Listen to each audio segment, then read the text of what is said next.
Good afternoon. It's Tuesday, the 3rd of October 2017, just after 1 o'clock. Welcome to UK Column News. I'm your host, Brian Gerrish. With me in the studio, Mike Robinson. And we're delighted to be joined today by Patrick Henningsen, 21st Century Wire, and also Alex Thomson with Eastern Approaches. And of course, Alex will be reporting from the Netherlands. Major events unfolding, Mike. Major events unfolding yesterday. When we ran the news program yesterday, the scale of it hadn't quite become clear. So 59 people dead was the last figure I saw, 500 injured.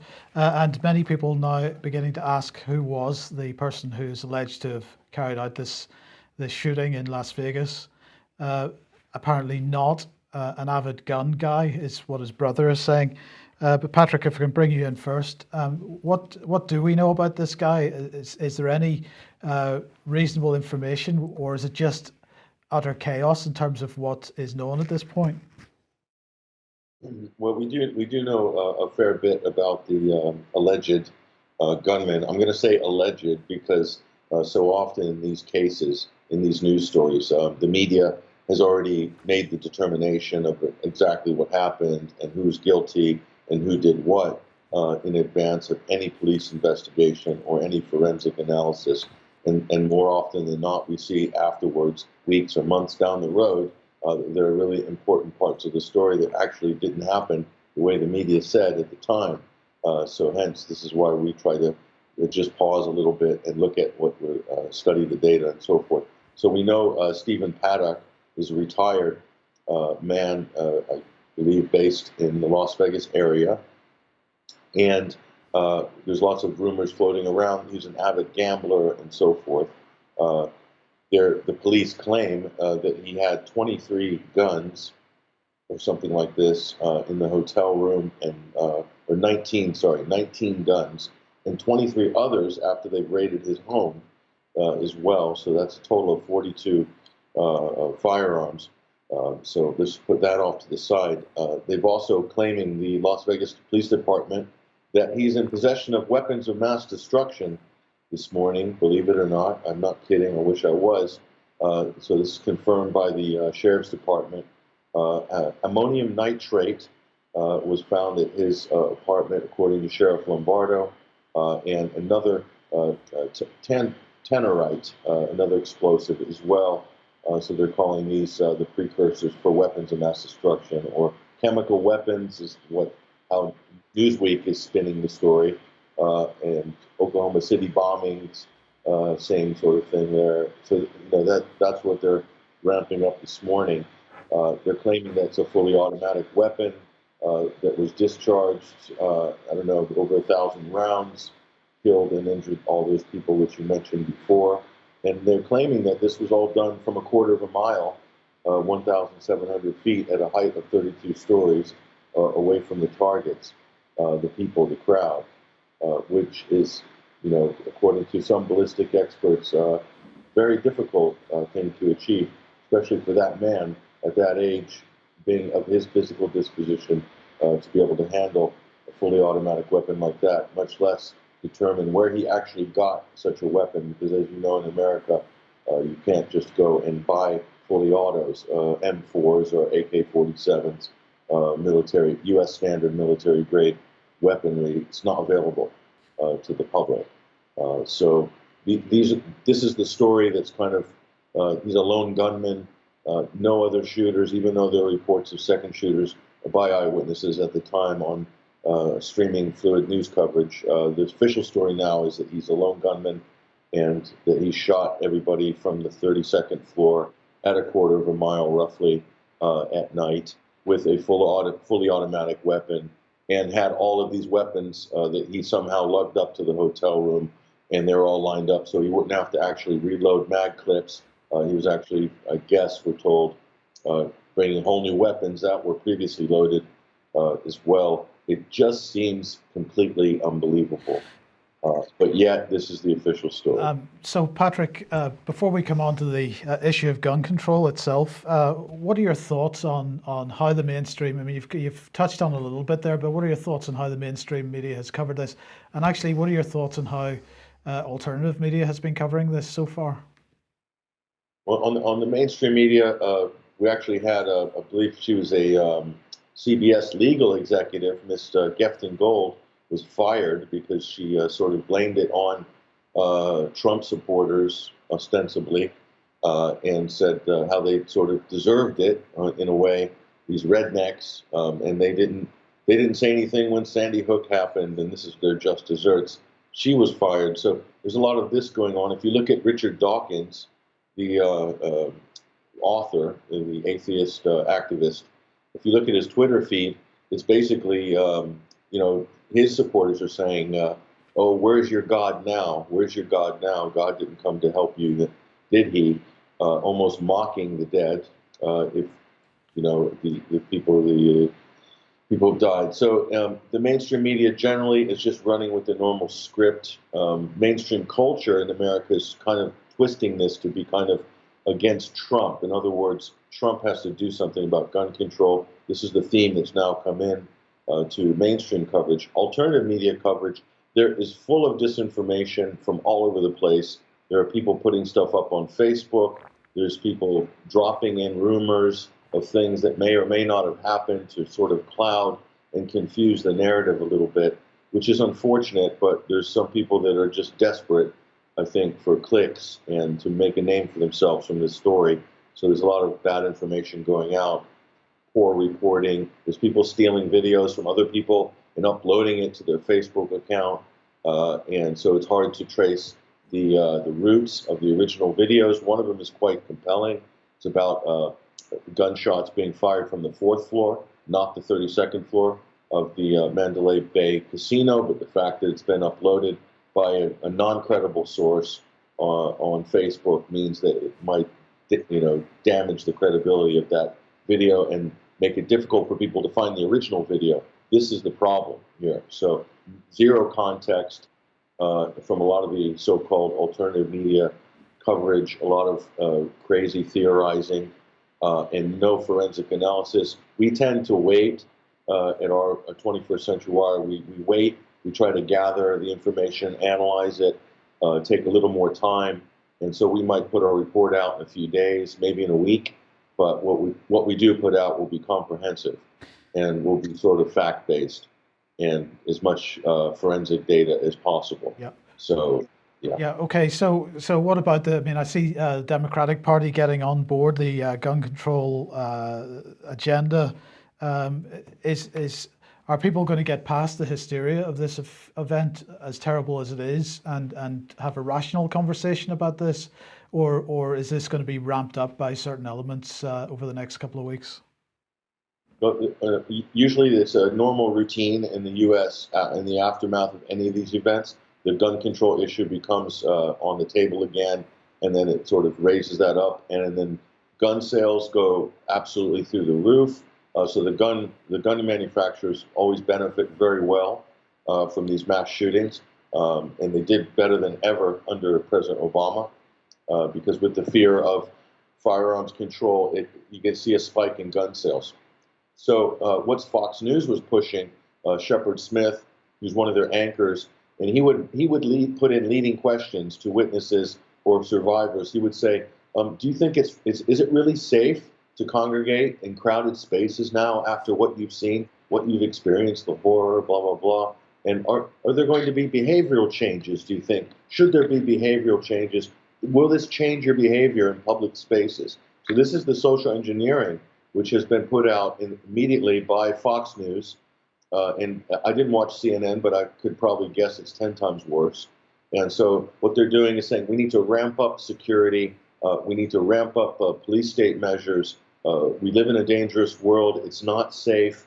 We need more money for our budgets. We need more federal grants for DHS programs for heavy weaponry and high-tech military-grade kit for all of our cops everywhere because it's a war zone, et cetera, et cetera. The reality is, it's not.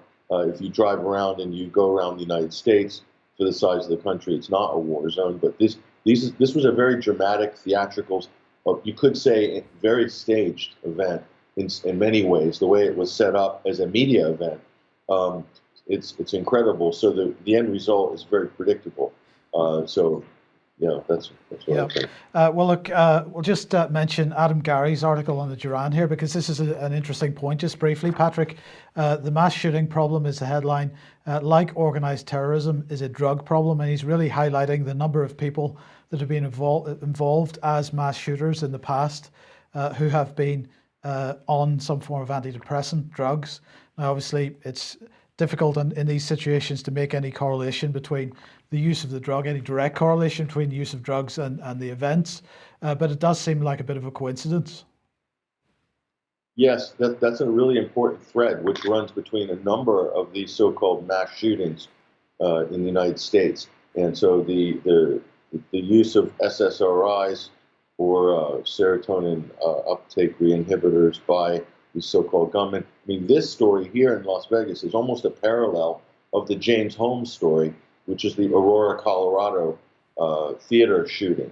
And in that case, James Holmes had amassed this giant arsenal on a student, almost a non-working student budget, and managed to amass somehow $20 or $25 or $30,000 worth of stuff somehow. And also he was an unlikely perpetrator, as it were, as is Stephen Paddock. Again, has amassed an arsenal full of all these things. But in the case of this man, he's dead. It's case closed. Really, if the police found this at his home, that's pretty much a done deal in terms of the authorities. So, there's not going to be much challenge to find out what really happened here. It just seems improbable. But yeah, the SSRI thing, the antidepressant medication thing is something that's consistent through most of the so-called mass shooter events in America and elsewhere as well. Yeah. Okay, thank you very much for that, Patrick. Now, I know you've got to run, but we wanted to mention this because the final report from the Australian Transportation Safety Board on the MH370 disappearance is out because, of course, as you know, as we all know, earlier this year, the search operation was stopped. They've issued a final report, and they're basically, well, what are they saying? First of all, they're saying that it's really staggering. They say that in this day and age, any aircraft can disappear in this way. They say it's almost inconceivable and certainly societally unacceptable in the modern aviation era for a large commercial aircraft to be missing and for the world not to know with certainty what became of the aircraft and those on board. And so they're calling for additional tracking electronics to be on these aircraft. But the other point that's made in here, which Reuters and others picked up on, was the suggestion that 6 weeks before the aircraft's disappearance, that the captain of the aircraft was using his home flight simulator to fly a route that was initially similar to part of the route flown by MH370. That in the flight simulation, he had flown the aircraft approximately 4,200 nautical miles, which is further than was possible with the fuel loaded on board the aircraft for the actual flight that he flew. And they seem to be suggesting that this is almost an Andrei Lubitz type situation, that the suggestion seems to be that he's rehearsed something. It all seems pretty incredible.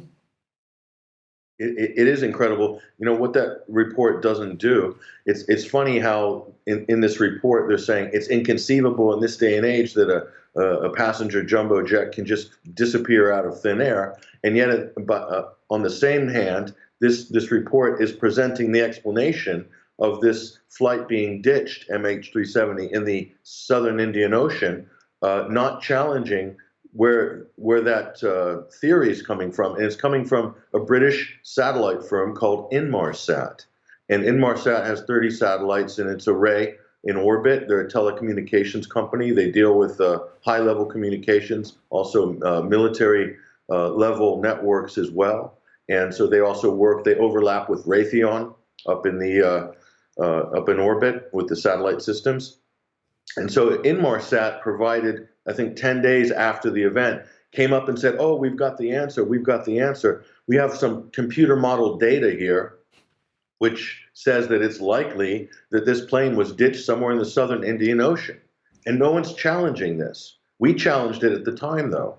21st Century Wire did. No one said anything, of course. We said, this is at best a guesswork here by Inmarsat, and it was taken as gospel. And so the Australian government, under the divine wisdom of Tony Abbott at the time, who reminds me very much of Tony Blair, but that's another story, deployed 50 ships, I think, 60 ships, 50 aircrafts on a wild goose chase for this airplane combing the southern Indian Ocean, looking for a needle in a haystack, found nothing, got excited about flotsam and jetsam on the news a few times. And so it's all based on Inmarsat's guesswork. So no one's challenging that. So how can you be upset about a plane disappearing and you're not willing to challenge the fact that you might have been sent looking in the wrong place? It's common sense. But yet there seems to be a lack of common sense in this story about MH370. Meanwhile, there are eyewitness reports of a low-flying jumbo jet over the Maldives heading towards Diego Garcia at the time from local press in the Maldives. That's on record. Unfortunately, that's not given the same level of weight as the guesswork from the great British satellite firm Inmarsat. Okay. I don't think there's much else we can say about that. I'll just put one comment, if I may. If we think about this in terms of terrorism, just think what we're saying. If somebody somewhere can take an airliner and it can simply disappear, think what you could do with that aircraft. So I find it amazing that we haven't got the whole of the military and intelligence services in uproar about how a plane can disappear in this way. Patrick, thank you very much for that, and we'll see you again soon. Thank you. Let's move on to this, the annual review of the National Cybersecurity Centre, which of course established 12 months ago. This is, what can I say about it? This organisation is now responsible for managing all the cyber attacks on the UK, Brian, including the so-called ransomware attack on the National Health Service some time ago, if you remember, which of course was absolutely the responsibility of North Korea. They did that according to the NCSC, so that's guaranteed. They say that significant attacks ranged from that attack to attacks on the UK and Scottish parliaments, through to attacks on large and small businesses and other organisations. This is according to Kieran Martin, the Chief Executive of NCSC. He said that British security officials believe that the hackers in North Korea were behind that NHS attack. And he said that much of the NCSC's work aims to make successful attacks less likely, and to that end, the NCSC has so far produced more than 200,000 protective items for military communications. They've supported the Cabinet Office in developing more secure communications for key government organisations, and they've supported the Home Office in ensuring the security of new mobile communications for emergency services. This is all fantastic stuff. And of course, part of GCHQ, and they've brought together elements of GCHQ with previously separate parts of government and intelligence to create one single one-stop shop for UK cybersecurity. It's fantastic. They say that though a pioneering partnership with the private sector, tens of millions of suspicious communications in the UK are being blocked every month. So I thought I'd bring Alex in at this point and see what your thoughts are on the NCSC and how successful they are, and whether you believe for 1 second that the NHS ransomware attack was anything to do with North Korea. On the latter point, Mike, no, I don't think there's a snowball's chance in a hot place of that having been anything to do with the DPRK. The problem with what Kieran was saying there, I remember him vaguely from my time inside, is that the successes he was describing are from the precursor body, which was a wing of GCHQ called the Communications Electronic Security Group, or CESG. They're the chaps who over the decades provided government and military with all the secure kit. What the National Cybersecurity Centre has done is taken the sexiness of their proven expertise and merged it with a lot of, what should we say, mid-career joiners marketeers and who knows what drawn from all over the blob of the third sector and put them in a sexy building in London Victoria area, and basically it's a selling shop. They even call it a one-stop shop in what you just mentioned. It is to sell the idea of cyber and cyber security to a panicked group of A-list companies, and I think the agencies still use that term, the A-list, the companies with whom they work commercially. And it's also to be on board with these companies. There's a term that's used in the intelligence agencies of UK PLC, meaning the leading businesses. And so there's a very incestuous relationship going on here.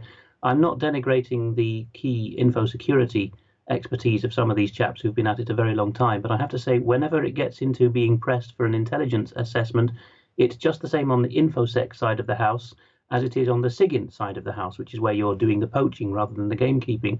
In other words, if you were asked to come out with an assessment of who did what, you're effectively dressing up human factors and probabilities and judgment as if it was hard scientific fact, and the full weight of and majesty of the intelligence services behind it. It remains a human judgment and a political environment. So you should look at the political and human motives behind any of these claims by the NCSC. Well, you've just mentioned SIGINT, and you sent me this earlier, a tweet, and you've captioned it, CIA displacing the NSA's Russia SIGINT mission. What's going on here? Well, I got this from one of our Russian viewers who was previously, I suppose, one of my opposite numbers or targets. We've got a nice rapport going on now. And he and I agree that what's happening is that the cultured Russophile in some cases, but certainly educated Russia hands at the NSA are in some ways being sidelined by one of the many ways in which Langley now seems to be purloining some of the NSA's best signals intelligence kit and techniques and operations and putting them in-house at Langley, or taking control of them through the US Embassy network where some of this stuff is located. And here in that tweet, they're actually calling for people who speak Russian and who are US citizens with a college degree. And underneath we see in Russian, "Раскрыть правду," which is hide the truth, which is an interesting phrase. And that's a short link which takes you to a CIA recruitment page. So the core or traditional mission of CIA is human intelligence. So, okay, they use some technical kit like bugging, but it remains human targets. The signals intelligence is supposed to be done by people at NSA with a very different corporate culture. But we've seen CIA treading on NSA's toes a number of times in the last few years around the scandals around Comey, for example. The short version of that seems to be that CIA, or the deep state within CIA, got enraged to find that NSA was actually able to follow some of the deep state's machinations and didn't want any repeat of that. So in caricatured terms, to simplify it for a general audience, NSA consists of Russia hands who know and respect the Russians, and CIA largely, at some of its areas, certainly on the DI side as opposed to the DO side of CIA, consists of people who want to track them and whack them, basically. And that's the element of the UK-US deep state which is gaining the upper hand in the Russia mission. Can I just add into that, Alex? Of course, this mix between proper state security, whether it's for SIGINT or it's the gamekeeper side, this is the dangerous thing. We've got this fascistic system coming into place now. We don't know quite whether we're dealing with the government or we're dealing with a private company.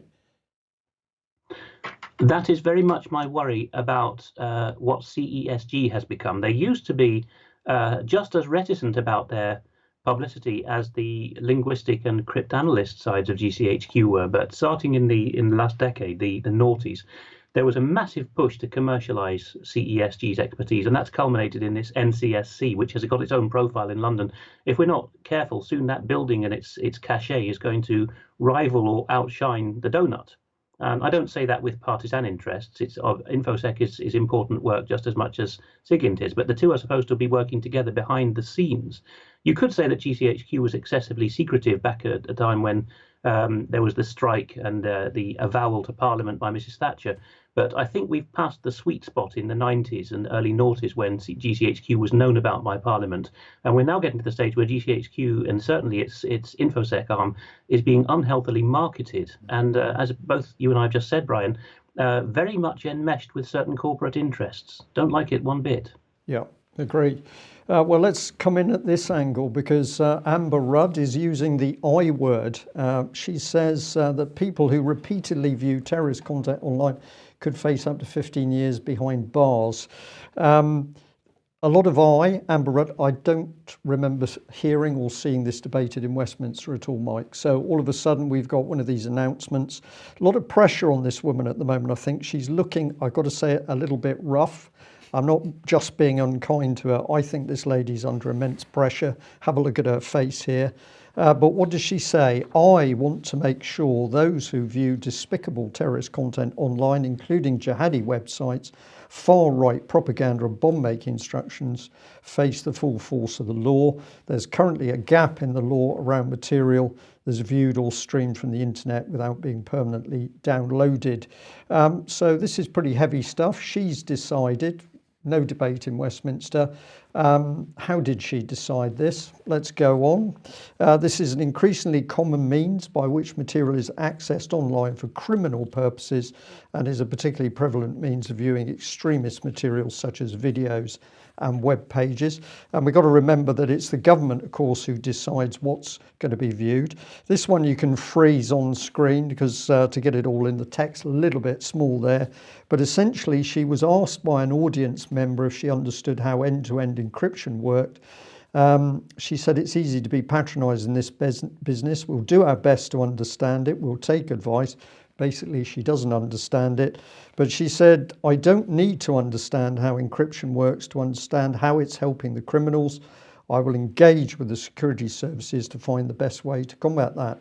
So a lot of eyes, Mike, and we're now seeing some really draconian stuff. The government, no, not the government, people in rooms with closed doors decide what is propaganda. They decide, and then they decide on their own without debate in Westminster that we're going to face 15-year jail penalties for viewing the material they decide is extremist. Yeah, this is a very thin end of a very nasty wedge, isn't it? Yeah. As soon as they decide what I'm entitled to read, and they criminalise me reading material, I haven't committed any offence by reading something, have I? If I take that information and I make a bomb, or I buy the materials to make a bomb, then perhaps that's something different. But that's the act of reading the information surely is not a criminal offence. This is thought crime. This is future crime. You may commit this in the future, so we're going to put you in prison. Okay, well, let's move on to a couple of advertisements as usual. Froome Stop Wars event media on trial. John Pilger headlining that. That's on Thursday, the 19th of October in the Bloomsbury Central Baptist Church. Details on Eventbrite. Just search for Media on Trial and John Pilger and you'll get to that. Tickets, I believe, are £9 in advance, £10 on the door.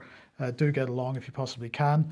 And this coming Sunday, Alternative View 8.1, taking place in the Connaught Rooms in London. That's 11 a.m. to 6 p.m.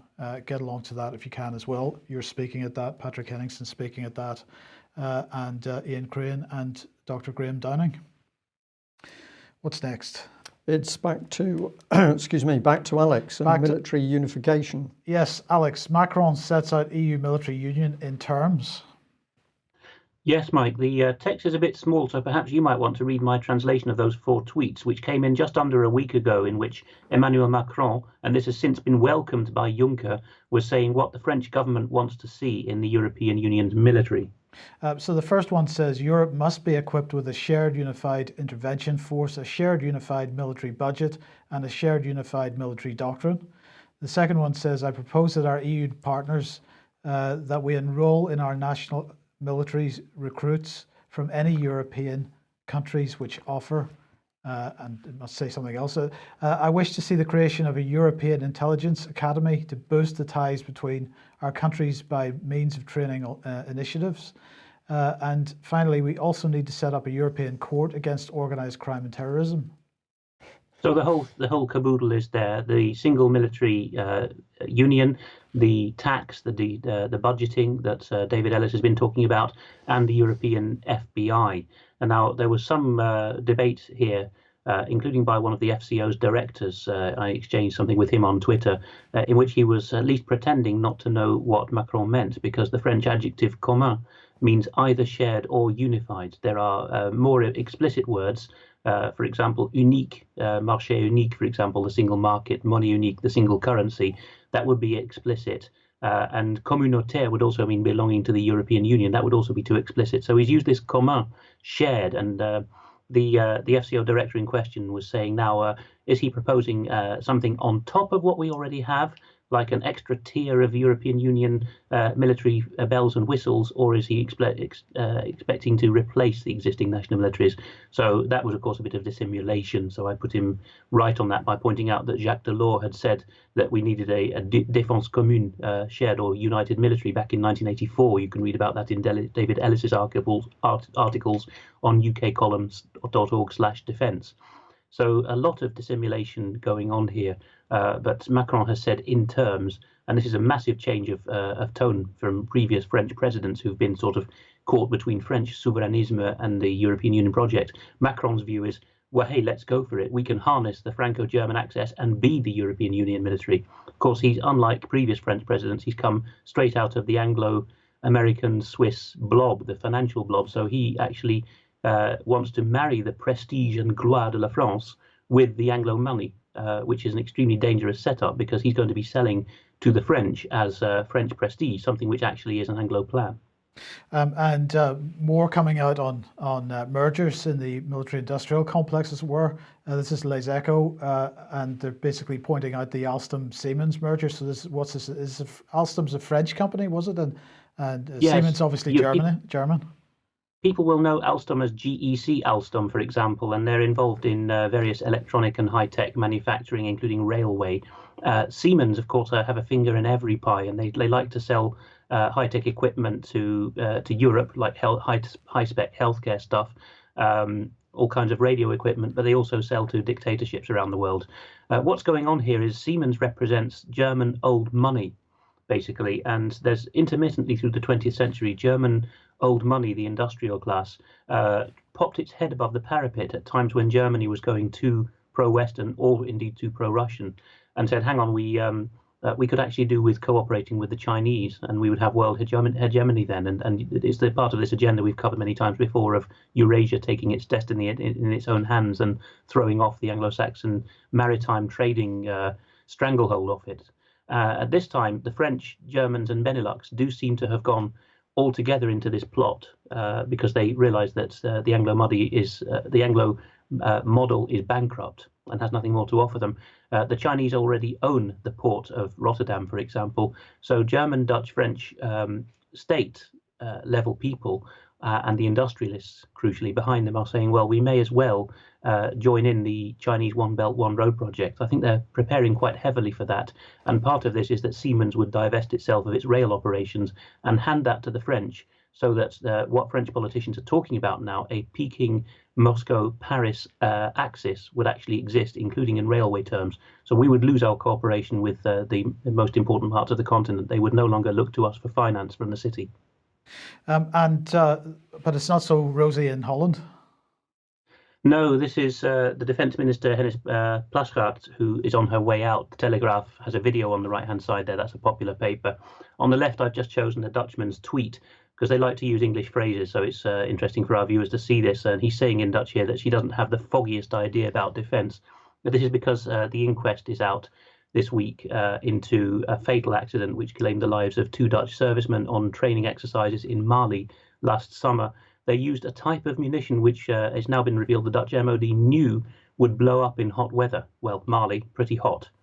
And at first I wondered whether this was paring down the stocks in anticipation of doing their purchasing on a joint basis with the French and German military, particularly the Germans. That's where the Dutch have entered into with the Dutch-German partnerships, but eventually it'll be Franco-German axis. But no, it turns out that the Dutch MOD, as far as we currently know, bought these dud shells or sub-spec shells from Bulgarian spares, which is particularly indicative in this time when Dilyana Gaitangiyeva's reporting on how Bulgarian stuff is finding its way to the Middle East. Indeed. Well, we needn't worry because, of course, we've got Brexit coming up. Brexit without the exit, except that David Davis is exiting because he's announced in the last few hours that he's looking to retire. I think in 2019 or thereabouts. He's decided he won't follow the whole negotiations through. So, of course, the Telegraph pointing out here that while he's announcing early that he's going, so he must be a half-hearted negotiator, the European negotiator there on the right, he's staying in post. So what sort of article is this? Not really sure, but it's all, well, that Brexit is just a bit difficult and we're not sure what's going to happen. But the good news is that we've got a new UKIP leader, Henry Bolton, and I'm just going to do a very, very quick look through some of the information we've looked at because this man is extremely interesting. I've been told off for using Google, but of course a lot of other people use it. So let's see what they see. So we've got Henry Bolton ditches the net migration cap. What is the point of UKIP? Lots of good articles. He's the Guardian saying he was of Farage and he's a new Farage, and that's an interesting comment. We've got this one here: EU will negotiate forever, and apparently Mr. Bolton is standing up strongly for, well, I'm not too sure. These are his priorities. The first bit I noticed on this was Safer Britain. What's this about, Mike? Aren't we interested in getting out of the European Union? No, we're into Safer Britain. Is that safer streets, the roads, children? Not sure. But down here it's good because he said that his priorities are from ensuring that EU institutions no longer have jurisdiction over the UK. But he's been working in the background to help build those very European institutions, and we'll have a look at those in a minute. He's going to change the party. This is all navel gazing. We're going to get into Europe. We're going to change the party. We're going to modernise it. And as a leader, I will drive all of these internal agendas and deliver meaningful internal change. This is the speak of the state. It's all very common purpose, isn't it? It's absolutely. So let's have a look at him. Here he is. Apparently on the EU, he's been highly critical of British plans to form a security partnership with the bloc, saying Brussels would have a hold on British forces beyond Brexit. So apparently he's worried about British security and the key issue, Falkland Islands and Gibraltar. He's campaigned against extremism. So these are good mainstream politics. He's also very big on female genital mutilation, right, which is an unpleasant thing. But at the moment for Britain, is that one of the leading worries? Not sure. Well, go and have a look at the material from the conference. And it gets very interesting here when you have a look at some of his jobs. I just have to catch up with myself here because this text is particularly small. If you can just help that. But he's been working, if I bring in the second one as well, he's been working with the EU's common security and defence policy, and he's also head of the border security programme. So this man absolutely working for the European Union in key areas, defence and border security. Sorry, I've got to just ask, Brian. Yeah. Why is somebody who has on their CV that he was a lead planner for EU common security and defence policy, how does this man then become leader of UKIP? Well, this is a very good question. I'll come on to a little bit more. Going to do this quickly. We're just bringing this document, which is one I found many years ago, which is the Organisation for Security in Europe. And what was it called? Common Purpose. Yeah. Well, have a look at his material about Henry. And this man is establishment through and through. UK Foreign Office, which has helped to put the whole European problem in place. United Nations, globalisation.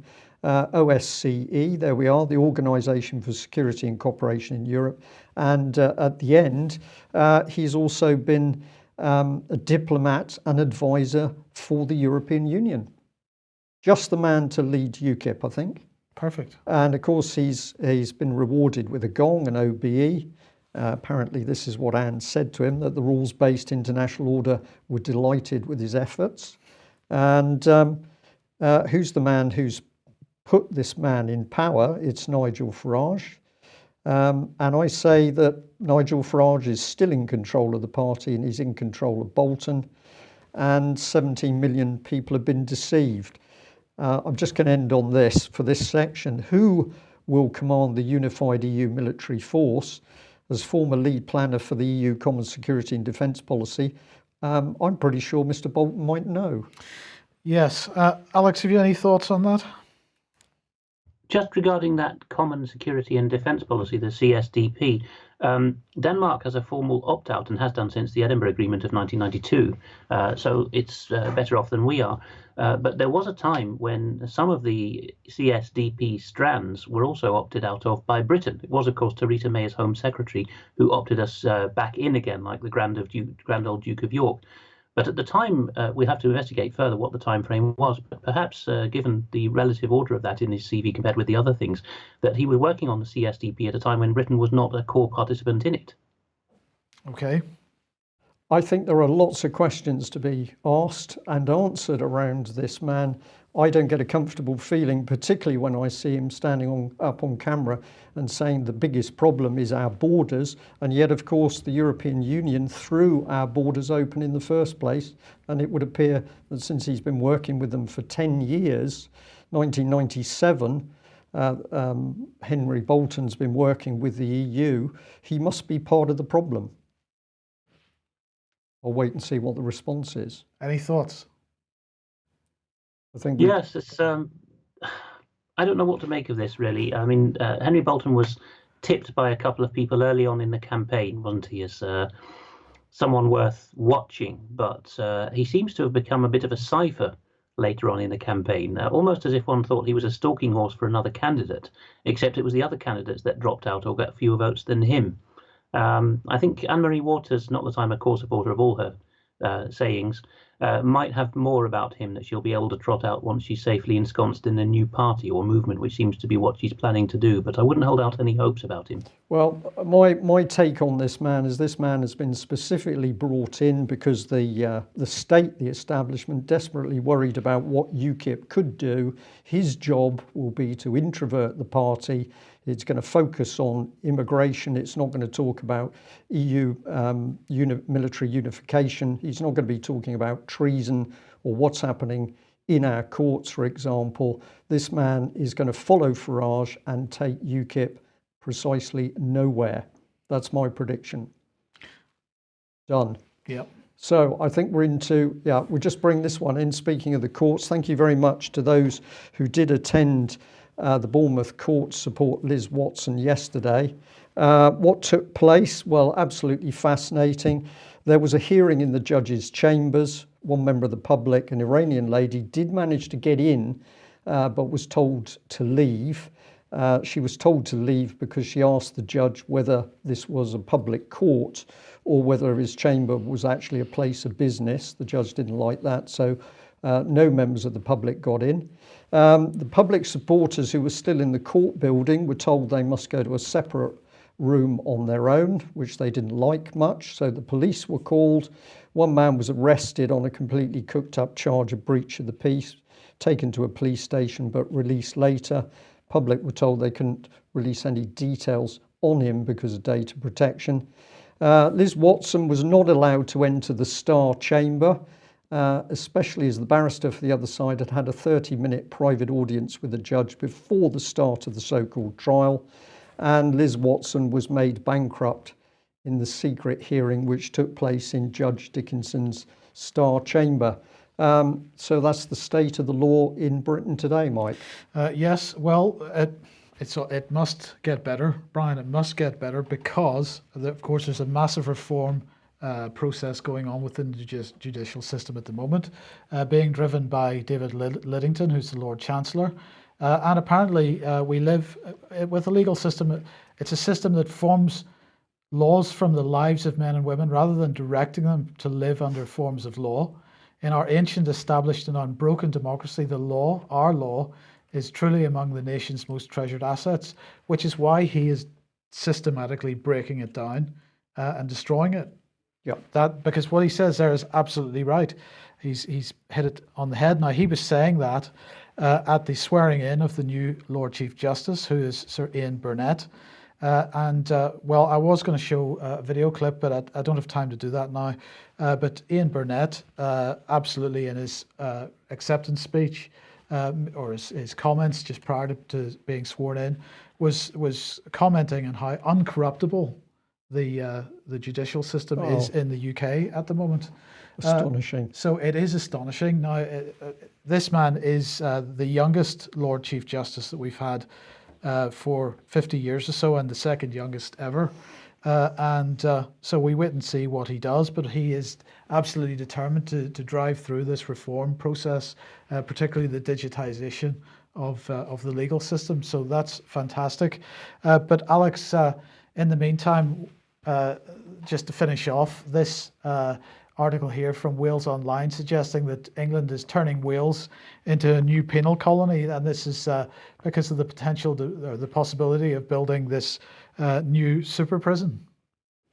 That's right, Mike. And this new super prison is on brownfield land, or is planned for brownfield land, in the council area of Port Talbot, at the post-industrial poorest end of the western end of the South Wales Valleys complex. And of course, Port Talbot is notorious to us from the Neath Port Talbot Council's shenanigans.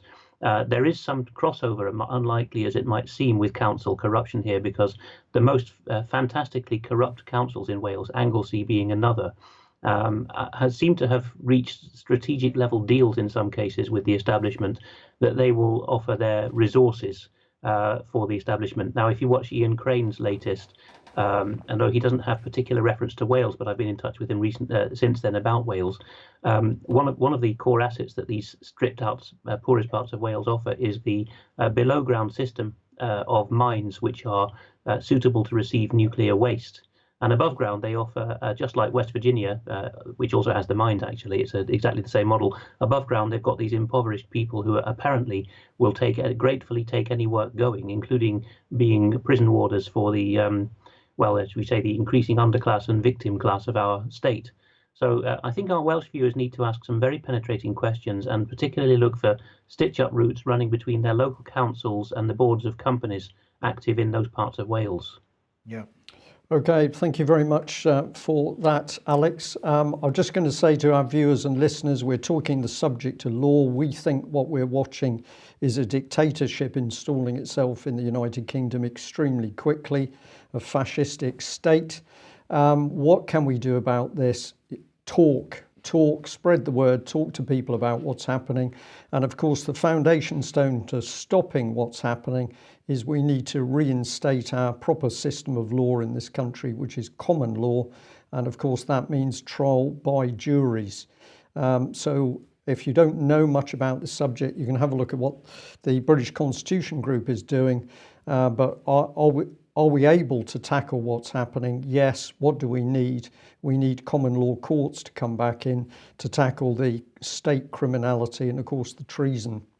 We'll leave it there. Thanks very much for joining us. And if you're not a subscriber of UK Column, please consider taking out a subscription. Thanks very much. Bye-bye. Bye-bye.